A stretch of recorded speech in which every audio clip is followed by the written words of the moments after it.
Hello everyone. Every tip I'm about to give you comes directly from mechanics working in the shop, so there's no need to worry. When your Chevrolet or GMC displays the message Rear Park Assist off, the first thing you might think is that the sensors are dead. But what mechanics consistently say is that most of the time the system isn't damaged. It's simply protecting itself because it can't properly see what's behind the vehicle.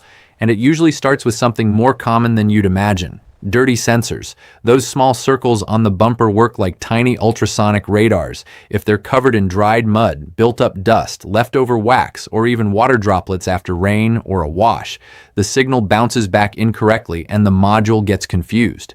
When that happens, the vehicle would rather shut the system off than give you false alerts while parking.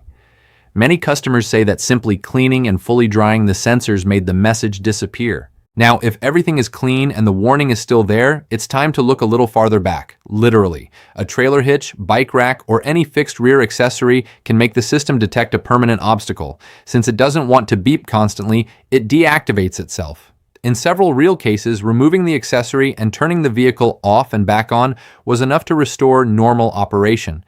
But if cleaning and removing accessories don't fix it, then damaged sensors become the likely issue. Many mechanics have found that after a minor bumper impact, even one that didn't seem serious, one of the sensors was internally affected.